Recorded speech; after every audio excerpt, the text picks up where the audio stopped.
저는 이 쭉 성경을 이제 읽어오면서 여러 부분이지만 그 중에서도 특별히 좀 이해가 되지 않는 두 사람이 있었습니다.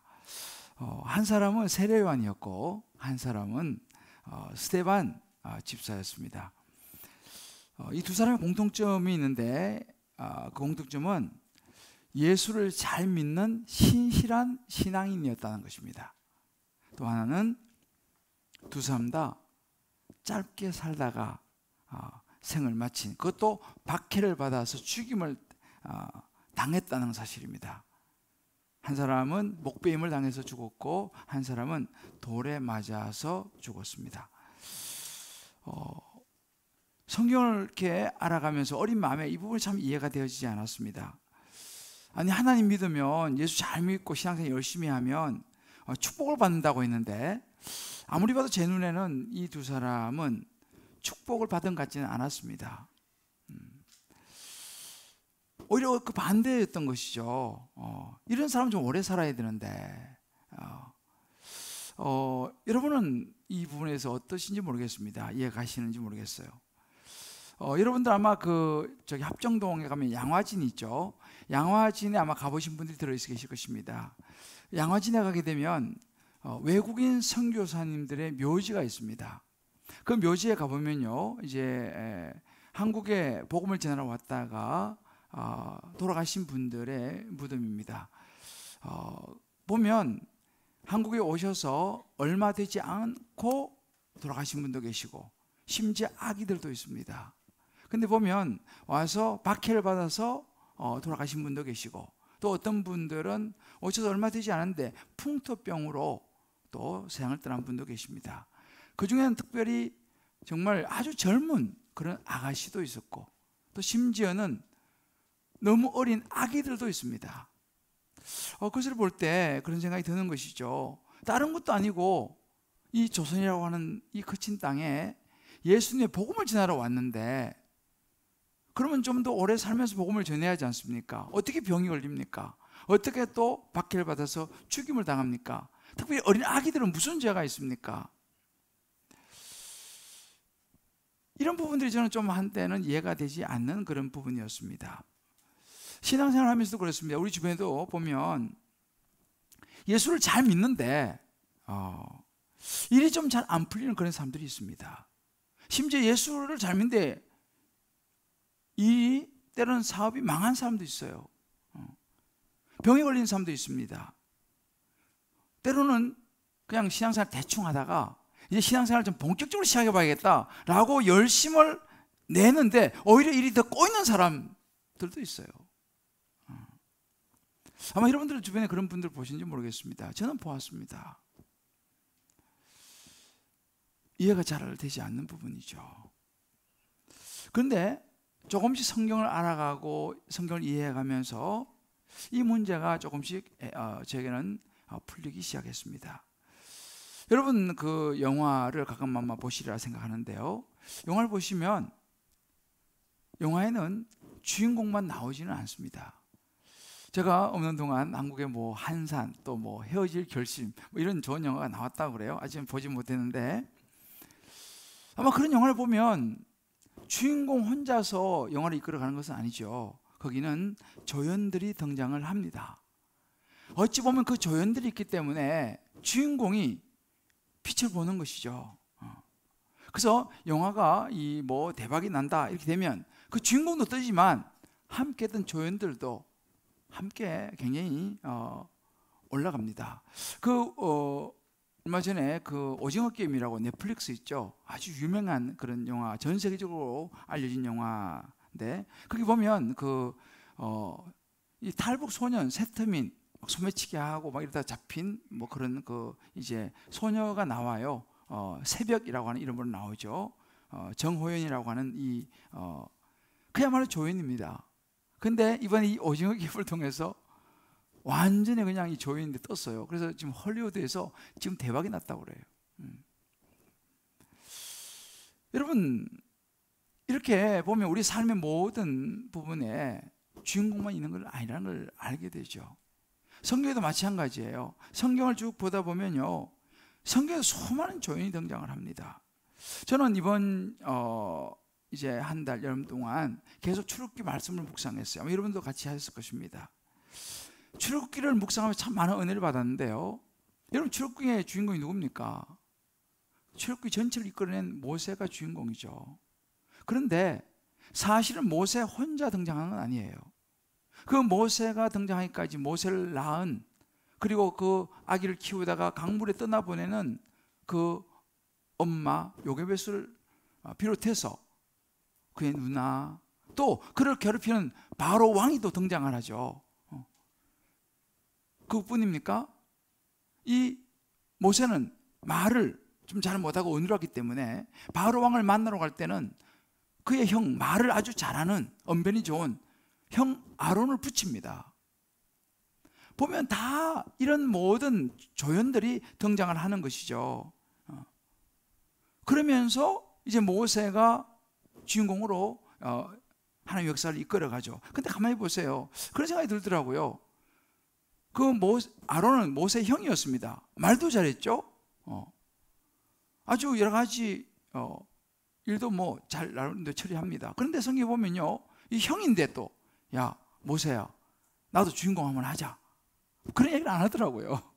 그저 그냥 조연으로서 자기 역할을 다하는 것을 보게 됩니다. 그 외에도 많은 성경 인물, 다윗이 있죠. 유명한 다윗. 그러면 다윗이 주인공인데, 다윗에게는요 그를 도왔던 요나단이 있었습니다. 요나단 신분으로 보면 요나단은 왕자예요. 근데 다윗은 목동이었습니다. 그런데 지금 왕자가 목동을 도와요. 그래서 그를 이제 세워나가죠. 뭔가 좀 이상하지만 다윗에게는 요나단이라는 이 조연이 있다는 사실이죠. 우리가 잘 아는 에베소서를 우리 지난번에 봤는데, 에베소서 사람이 바울이지 않습니까? 근데 바울이 여러분 처음부터 주인공이 된 것이 아닙니다. 바울은 예수 믿어서 막 핍박하고 이런 사람이었어요. 그런 바울을 세워서 이렇게 만드는 역할을 하는 사람이 누굽니까? 바나바였습니다. 바나바가 그 역할을 했어요. 그 조연의 역할을 했습니다. 그리고 바울이 쓰임을 받게 되죠. 여러분 잘 아시는 예수님의 수제자 베드로 있죠. 여러분 베드로가요 처음부터 수제자가 아니었습니다. 베드로를 전도했던 사람이 있었어요. 그건 안드레였습니다. 안드레가 베드로를 전도해서 예수님께 데려와서 그가 예수 믿게 된 거예요. 자, 여러분 수많은 조연이 등장합니다. 우리 가끔 성탄절 같은 데 보면 연극하잖아요.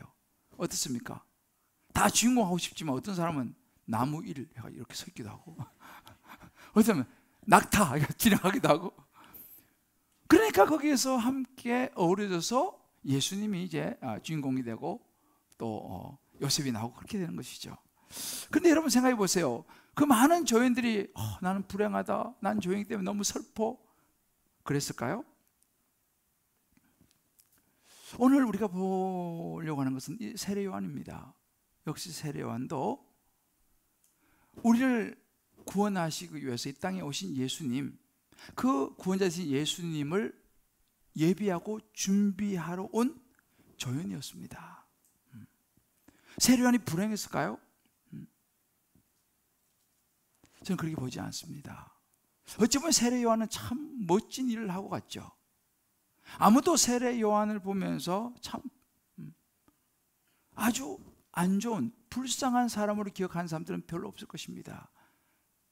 그는 예수님을 예비한 사람으로, 이제 뒤에 나옵니다만 예수님께서는 그를 여자가 낳은 자 중에 가장 세례 요한보다 낳은 자가 없다라고 칭찬하시죠.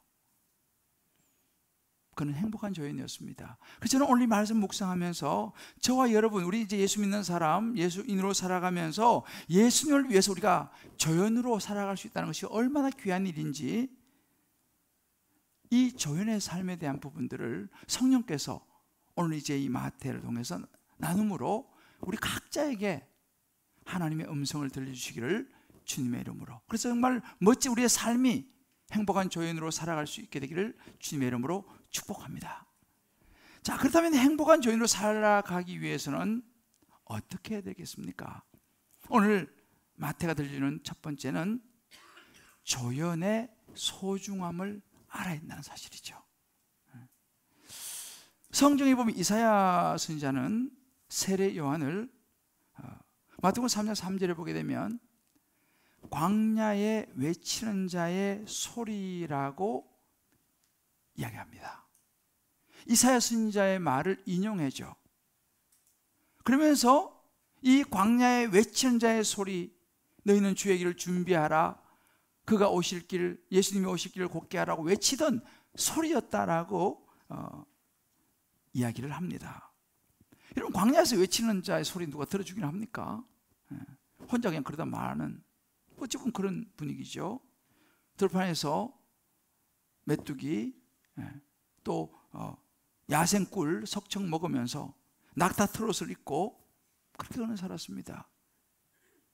뭐 또 어떤 사람은 또 목사님 그 웰빙인데요, 뭐 이렇게 얘기할지 모르지만 이건 정말 거친 음식이었죠. 거친 삶이었습니다. 그렇지만 이 세례 요한은 그 사람들에게 장차 오실 메시아 예수님을 맞을 준비를 하는 사람이었습니다. 사람들 세례 요한에게 묻죠. 당신은 누구입니까? 그는 대답합니다. 나는 하나의 소리에 불과합니다. 나는 주인공이 아닙니다. 라고 이야기하는 것이죠. 이 세례 요한이 보여준 삶의 모습. 근데 이 소리와 같은 삶이었는데요, 사실은 이 세례 요한은 그 당시 상황과 분위기로 보게 되면은 그렇게 자기를 조연으로 생각하고 말하기 쉽지 않은 상황이었습니다. 오늘 마태복음 3장 5절 6절을 보게 되면 이런 구절이 있어요. 이때에 세례 요한이 등장했을 때 예루살렘과 온 유대와 요단강 사방에서 세례 요한에게 나와서 자기 죄를 자백하고 요단강에서 세례 요한에게 세례를 받습니다. 또 여러 지역에서 수많은 사람이 이 세례 요한을 가리켜서 엘리야와 같은 선지자가 아닌가라고 이야기를 합니다. 그가 막 세례 주고 능력을 행하는 걸 보면서 많은 사람들이 그 앞에서 고개를 숙이고 세례를 받는데, 어떻게 보면 이 분위기가 지금 얼마든지 우쭐해질 수 있는 분위기입니다. 더군다나 하나님의 아들 구원자로 오신 예수님이 세례 요한에게 와서 세례를 받아요. 만약에 저라면 어떻게 했겠습니까? 사진 딱 찍어가지고 제일 잘 보이는 제 방 입구에다가 딱 걸어놨을 거예요. 내가 이래도 예수님한테 세례 준 목사야, 뭐 이렇게 하면서. 그렇잖아요. 우리가 만약에 그런 자리에 있었으면, 야, 내가 이래봬도요 예수님에게 세례 준 사람이에요 라고 우쭐댈 수 있는 그런 환경이었습니다. 실제로 그랬으니까요. 그런데 세례 요한은 그렇게 하지 않았습니다. 세례 요한은 자신이 주인공이 아니라는 것을 그는 알았어요. 그리고 자신의 자리와 자신의 신분을 잊지 않았다는 사실입니다. 오늘 11절 말씀 보면 이렇게 말씀이 있습니다.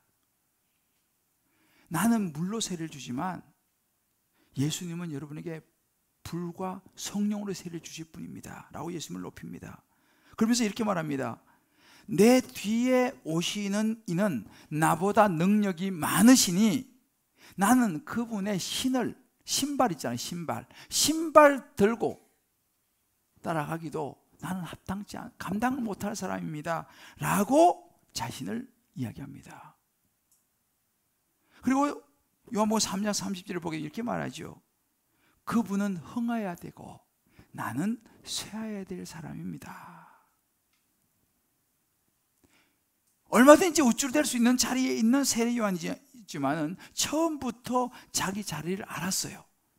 그리고 그 조연의 자리를 감사하는 모습입니다. 물론 사람들이 그렇게 말하겠죠. 아이, 야망도 없나? 아이, 그 정도면 한 자리 해야지. 그죠? 우리도 살다 보면 그런 우리 안에 속삭임이, 혹은 주변에 속삭임이 있을 수도 있죠. 아이, 그 정도 신앙생활 했으면 뭐 한 자리 해야지. 아이, 그 정도 목사 됐으면 뭔가 좀 성취해야지. 근데 여러분, 분명히 우리가 알아야 되는 것이 뭐냐면, 그런 우리 내부의 내 안의 속삭임, 주변의 속삭임, 그 야망이 우리를 위험한 자리로 이끌어간다는 사실입니다.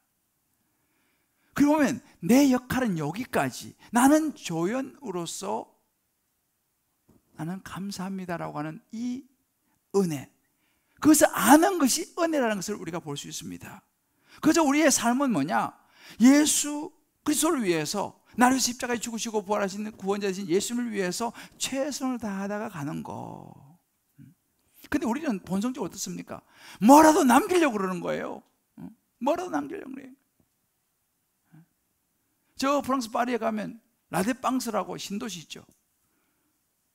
뭐라도 남기고 싶은 거예요. 아, 내가 이렇게 됐을 때 나는 이거 남기고 와야지.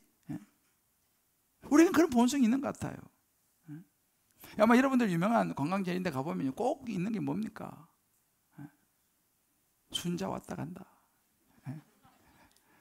그 이름을 막 적어놨어요. 대표적으로 저 하이델베르그 독일에 가면 큰 술통에 가면 거기 그냥 여러 사람 이름이 적혀 있어요. 어쩌면 그것이 우리 본능인지 뭔가를 남기고 싶은 거예요. 내가 이루었다, 내 업적을 남기고 싶은 거예요. 그렇지만 그 순자를 누가 알겠습니까?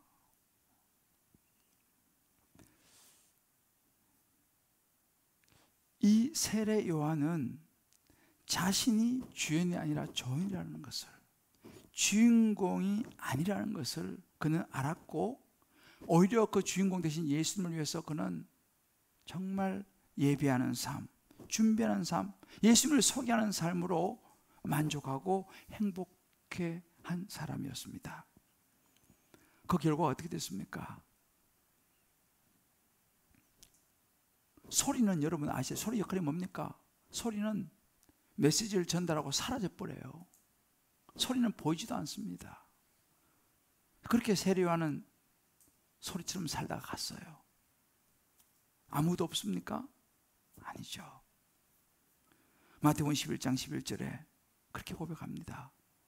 예수님께서 내가 진실로 너에게 말하니 여자가 낳은 자 중에 세례 요한보다 큰 이가 일어남이 없다라고 말씀하십니다. 얼마나 귀한 일입니까? 저는 어찌 보면 목사라고 하는 이 자리가 그런 자리가 아닌가 이런 생각이 듭니다. 철저히 조연이 되어야 되는 자리죠. 제가 주인공이 되려고 하면 문제가 생기는 것입니다. 제가 어떤 야망을 품기 시작하면 문제가 생기는 것이죠. 교회도 마찬가지입니다. 장로, 권사, 집사, 직분자들도 마찬가지죠. 조연의 자리라는 것이죠. 제가 이번에 런던에 이제 좀 머물면서 한 목사님 댁에 좀 머물게 됐는데요.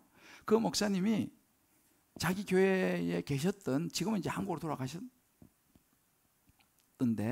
그 장로님을 침마르도록 칭찬을 하는 거예요.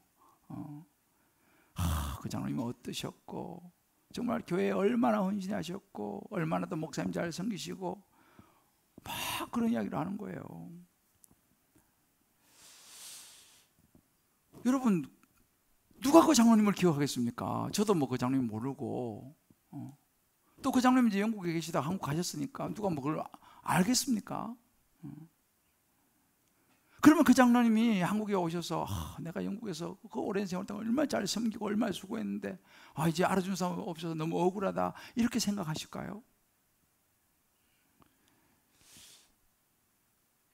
그 장로님이 그 교회에서 잘 섬기는 위해서 그 교회가 많이 정말 부흥하고 많은 이들이 예수를 믿게 됐다는 이야기를 제가 들었습니다. 그는 어찌 보면 소리처럼 그렇게 섬기다가 이제 한국으로 돌아오셨죠. 아무도 모르는 거죠, 누가 그렇게 했는지. 그러나 주님이 기억하실 것이고, 그분을 인해서 예수 믿게 된 많은 이들이 있다는 것, 나중에 주님이 반드시 상급을 주셔야 저는 확신합니다. 그래서 그 목사님 그러더라고요. 한국 가서 교회를 못 정했다고. 목사님 빨리 연락하라고. 제가 빨리 연락할까 싶습니다.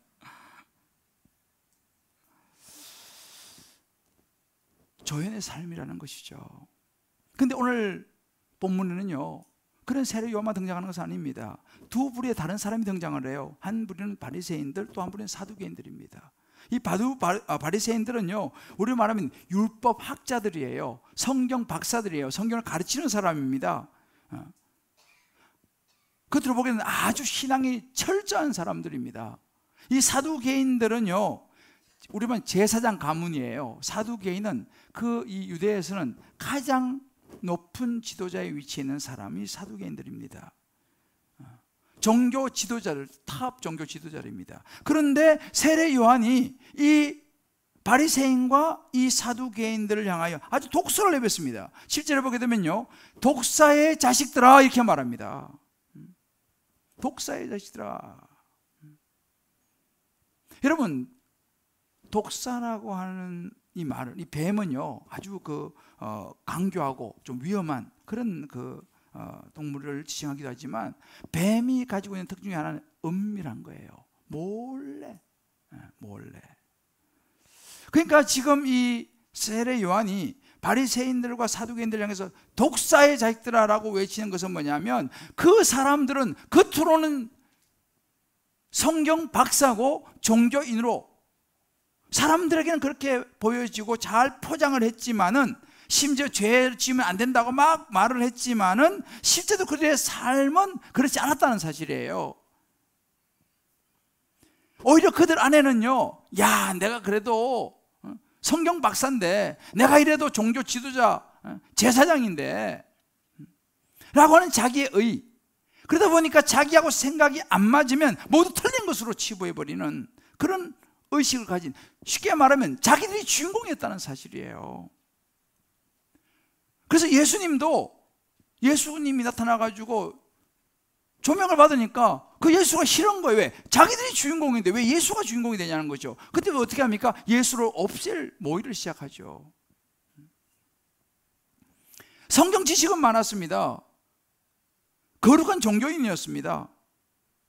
그렇지만 실상은 그들은 자리에 집착을 했고, 명예와 물질에 집착을 했고, 지식적으로, 영적으로도 아주 교만한 사람들이었습니다. 그러면서 실제로 뒤로는 성전에서 장사하도록 허용해주고 돈 받아 챙기고, 그런 그들 향해서 세례 요한이 이야기를 하는 거죠. 저는 이제 오랜만에 이제 영국에 갔어요. 저는 영국에서 한 10년 가까이 이제 목회하면서 공부를 했는데요.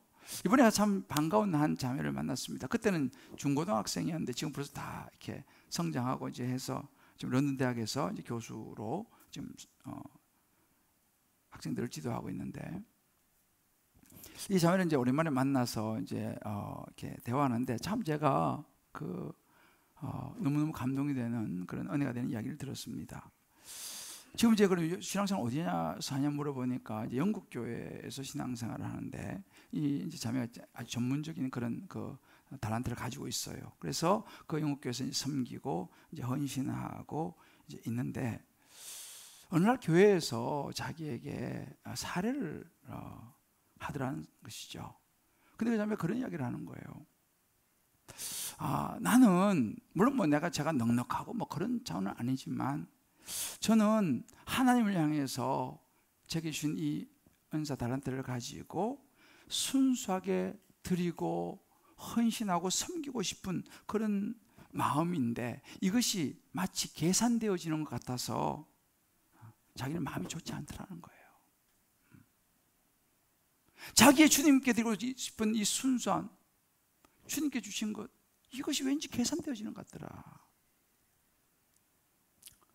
온 마음을 다해 자기는 그저 드리고 싶은데, 그렇지만 또 교회의 여러 가지 상황과 입장도 있고 하니까 자기가 또 그것도 생각을 해서 그것을 이제 자기가 받아서 그대로 하나님 앞에 헌금을 드리고 있다, 그런 이야기를 하는 걸 들었습니다. 제가 굉장히 감동을 받았습니다. 나는 목사인데 그런 순수함이 내게 있는가? 정말 순수한 조연이 되고 싶은, 다 주님이 주신 것인데 내가 계산하는 듯한. 오늘 이 말씀 우리 각자 적용해 보면 좋겠습니다. 그는 흥하여야 하겠고 나는 쇠하여야 하리라, 세례 요한의 고백입니다. 우리가 오늘 이 말씀을 통해 세례 요한을 한번 생각해 볼 때에, 요즘 나의 교회 혹은 직장, 이웃, 사회 혹은 관계 속에서의 나의 주된 관심은 무엇인가라는 것입니다. 내 인생이 내 목소리를 내고 내 생각을 주장하고 기도는 하지만 결국 최종 결정은 내가 원하는 뜻대로 행동하는 내가 주연이 된 삶을 살아가고 있지는 않는가 하는 것이죠. 아니면 영혼 구원을 위해서 내 인생의 주인이신 예수님의 조연으로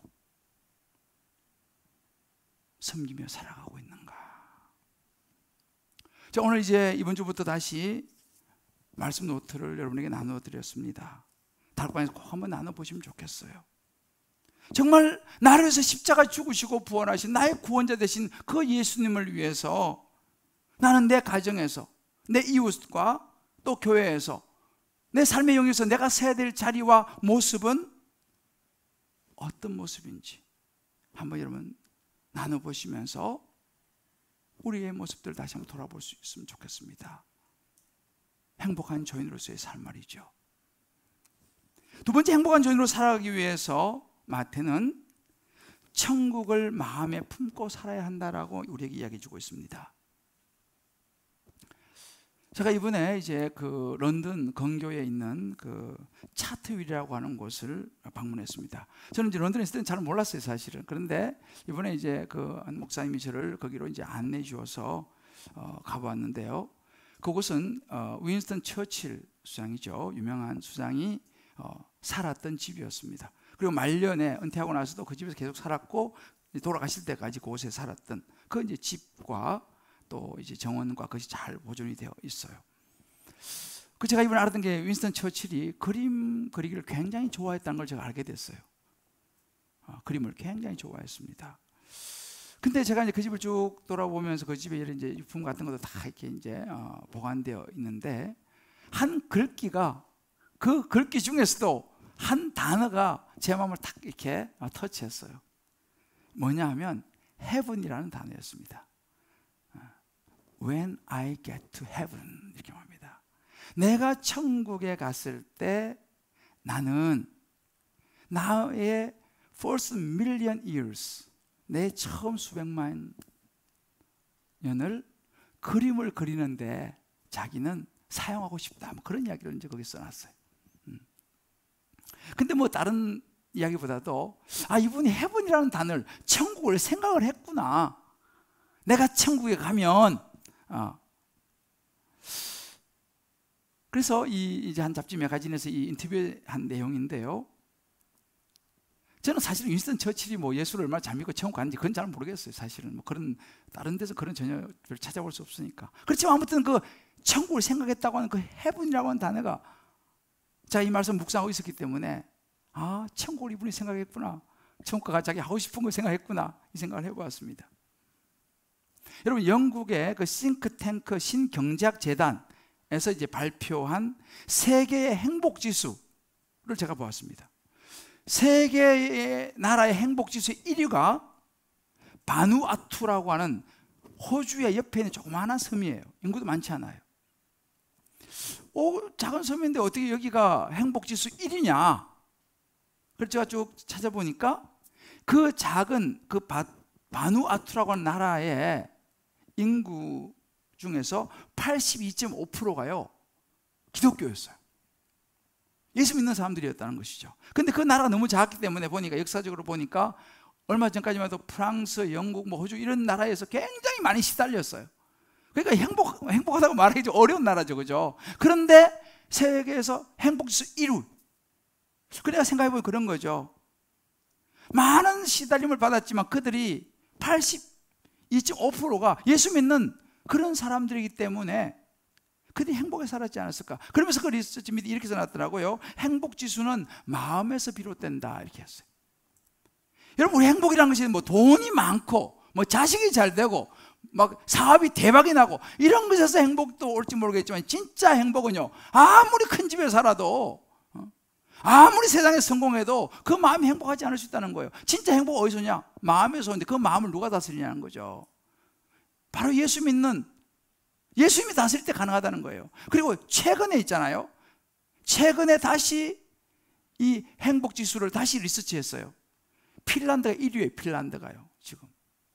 그 어떻게 또 핀란드가 1위를 했나 보니까 핀란드에는요 기독교가요 69.8%, 약 70%가 기독교예요. 그리고 보면 예수를 잘 믿는 것이, 예수님을 아는 것이, 때로는 뭐 돈이 좀 부족하고 뭐 또 대박이 나지 않고 좀 여러 가지 일이 좀 안 풀려도 예수 믿는 그것이 행복이더라는 것이죠. 이것이 어찌 보면 세례 요한의 행복이잖아요. 무엇이 이 세례 요한으로 하여금 기꺼이 그렇게 십자가를 지는 삶을 살아가게 했을까요? 나는 광야에 외친 자의 소리라고, 빛도 없이 이름 없이 사라지는 그런 삶. 분명한 것은 뭐냐면요, 그는 하나님의 나라를 이야기했어요. 그의 마음속에 하나님의 나라가 있었다는 사실이죠. 천국이 있었다는 사실입니다. 현실은 뭡니까? 약대 털옷 입고 메뚜기 잡아먹고 야생 꿀 먹으면서 그렇게 살아가는, 어찌 보면 참 힘든 거친 삶이었지만, 단순한 삶이었지만 그런 행복했다는 사실이죠. 사실 이 부분은 아주 어려운 부분입니다. 저보고 뭐 이렇게 살아 그러면 저는 과연 행복할까?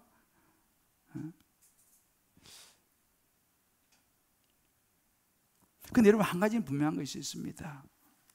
우리가 천국을 말하면서, 우리가 예수 믿는다고 말하면서 마치 이 땅에 사는 것이 영원히 살 것처럼 생각하며 사는 것은 모순이라는 거예요.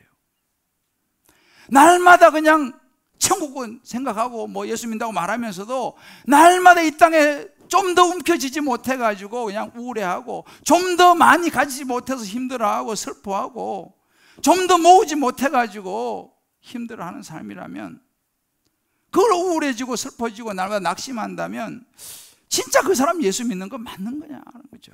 정말 천국을 소망하는 사람이 맞느냐라는 사실입니다. 진짜 천국을 안다면 그럴 수 있을까라는 거예요. 요즘 교회가 세속화되고 있다, 이런 이야기가 참 많이 듣습니다. 왜 그렇습니까? 교회가 점점 물질 중심의 모습, 기복적인 그런 중심의 모습. 사실은 교회는 예수님이 가르쳐주는 행복은요, 팔복이었어요. 제가 이제 올 12월 정도 되면, 11월 정도부터 팔복을 한번 여러분 다루려고 하는데요, 내가 많이 가져서가 아니라, 어떤 금욕을 해서가 아니라, 내게 주신 이 은혜를 안에서 살아가는 이 행복, 이 복에 대한 개념을 이야기하고 있죠. 사실은요, 오늘날 우리가 보게 되면 기독교가 점점 예수 안 믿는 사람이나 예수 믿는 사람이나 별 차이가 없어진다는 이야기를 많이 듣습니다.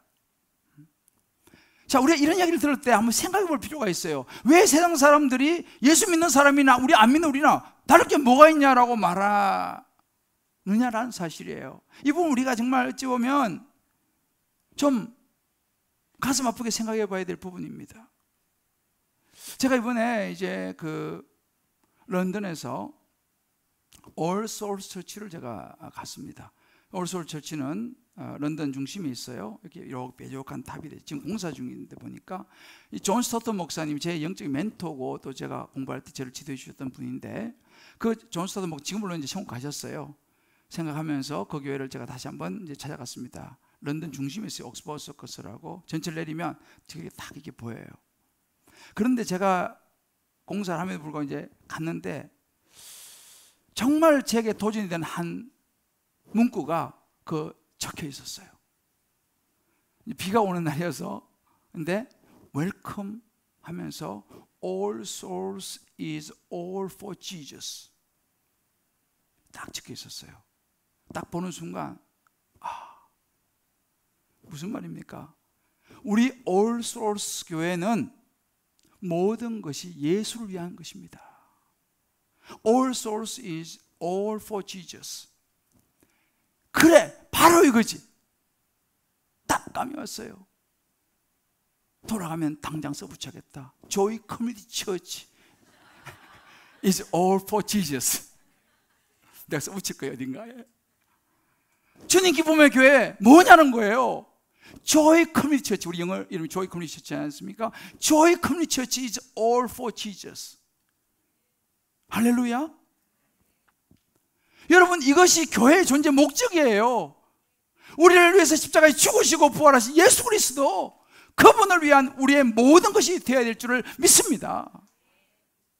예수가 없다면 솔직히 우리가 세상 사람과 다를 바가 뭐가 있어요?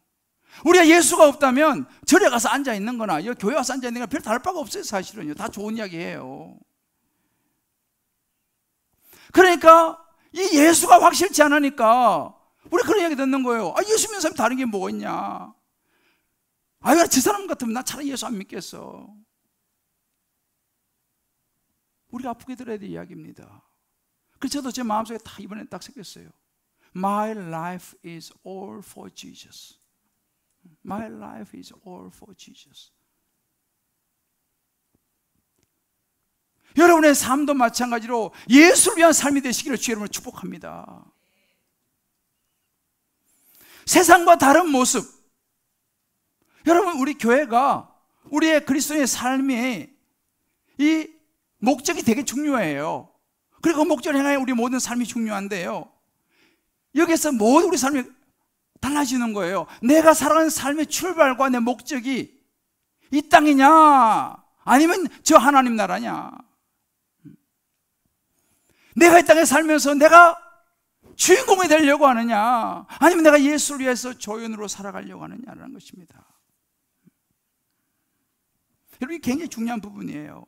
핵심은 for Jesus예요. 이게 안 되면요, 죄송하지만 우리가 교회에서 사역을 열심히 하고 봉사 많이 하고 헌신 많이 하고 헌금 많이 하고 이렇게 열심히 하는 사람일수록 시험에 들 가능성이 많아요. 왜요?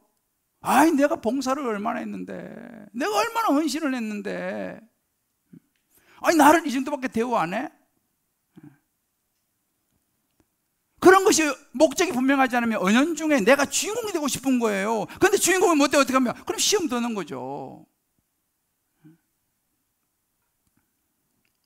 굉장히 중요한 부분입니다. 우리가 내가 조연이라는 것을 잊어버리는 순간 우리는 위험해져요. 내가 주인공이 되려고 하는 순간 나는 시험에 들 가능성이 많아지는 것이죠.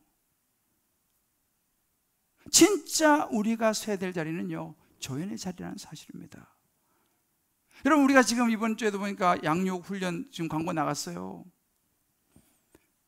여러분, 이거 잘 아셔야 됩니다. 왜 우리가 양육을 받으라고 그러고 훈련을 받으라 그러고 왜 양육을 받고 훈련을 받아야 합니까? 귀찮게. 요즘 세월이 얼마나 바쁜데요. 내가 지금 할 일만 해도 지금 정신을 못 차리는데 언제 양육받고 훈련을 받습니까? 여러분, 잘 아셔야 됩니다. 양육을 받고 훈련 받고 제자 훈련받고 사역 훈련 받고 뭐 순장이 되고, 여러분, 그거 자격증 아닙니다. 자격증이라고 생각하면 문제가 되는 거예요. 왜 우리가 양육 그러면 훈련 받고 양육을 받아야 합니까? 바쁜데. 주인공이 되려고 우리가 받는 게 아니에요. 더 좋은 조연이 되려고 하는 거예요. 예수님을 잘 따라가고 나를 위해서 진짜 십자가에 죽으시고 부활하신 구원자 예수님을 생각한다면, 그 은혜에 감사한다면 내가 양육을 받아서 훈련을 받아서 예수님을 잘 섬기는 조연이 되지 않습니까? 아멘입니까? 내가 조연이 되기 위해서 더 예수님을 잘 섬기기 헌신하기 위해서 내가 양육받고 훈련받는 거예요. 이걸 잘 아셔야 돼요, 여러분들. 나도 모르게 주인공이 되려고 자꾸 하니까 문제가 생기는 거죠. 빌보서 3장 20절 이렇게 말씀했습니다. 우리의 시민권은 하늘에 있는지라 그랬어요. 우리의 시민권은요, 하늘에. 바울이 그런 조연의 삶을 살아갈 수 있었던 이유가 어디 있습니까? 이것입니다. 나는 이 땅에 내 본적이 아닌 거예요. 나는 시민권이 하늘에 있기 때문에 나는 하늘에 살아갈 삶을 생각하며 살았습니다. 그러니까 그런 힘든 거, 어려운 거, 박해와 모든 것 다 감당한 거예요. 그의 마음에 하나님 나라가 있었기 때문에. 디모데후서 4장 8절 이렇게 말합니다. 이제 후로는 나를 위하여 의의 면류관이 예비했다는 거예요. 바울은 알았어요. 자기 편하게 살 수 있죠. 실력도 있죠. 재력도 있죠. 학벌도 좋죠. 다 좋았어요. 그런데 그가 예수 만나고부터요, 모든 걸 배설물로 여겼어요. 왜요? 그는 천국을 가슴에 담고 살았기 때문에. 내가 이 땅에서 이렇게 조인으로 사는 것이 아무도 알아주지 못하고 너무 고통스럽고 힘들지만 의의 멸류관이 예비되었다는 것을 바울은 늘 생각했었습니다.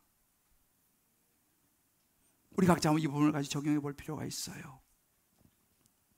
여러분은 천국을 마음에 품고 살아가시면서 조인으로 살기 위해서 힘들고 불편한 일을 한두 가지씩 주님을 위해서 하고 계십니까?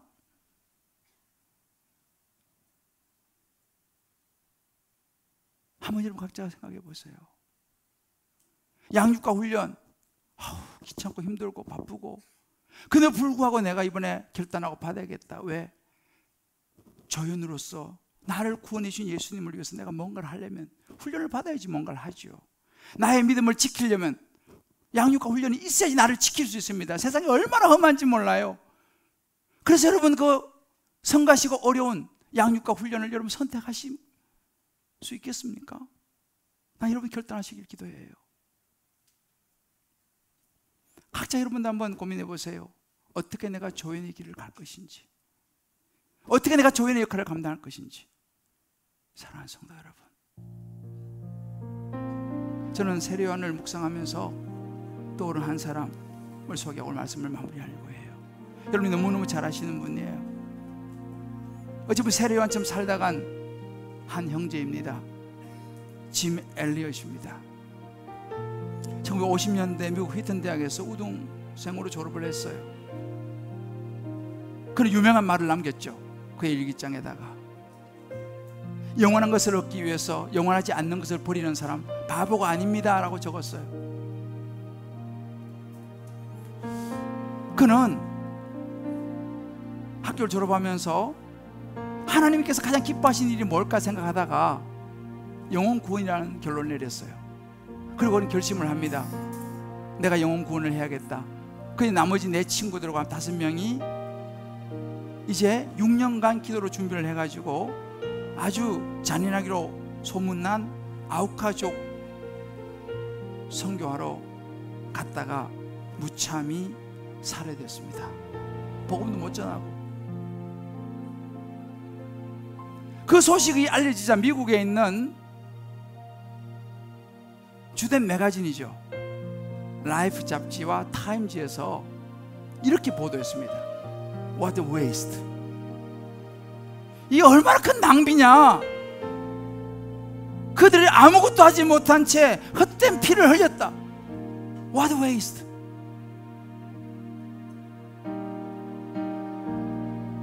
그리고 사람들은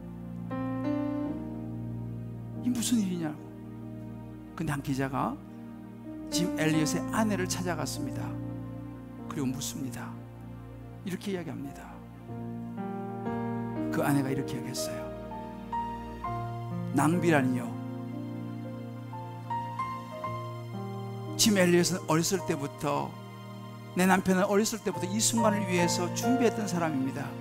그가 이제야 그 꿈을 이루었습니다.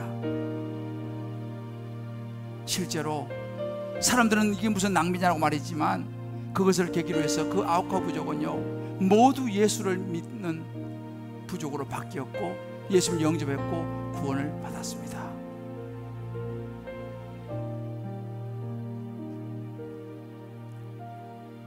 짐 엘리엇, 세례요한처럼 예수님의 조언으로 살다간 사람이었습니다. 29살 짧은 생이었어요. 어쩌면 예수님도 아버지의 뜻을 이루기 위해서 33년 짧은 생을 살다가 십자가에 죽으시어 부활하셨습니다.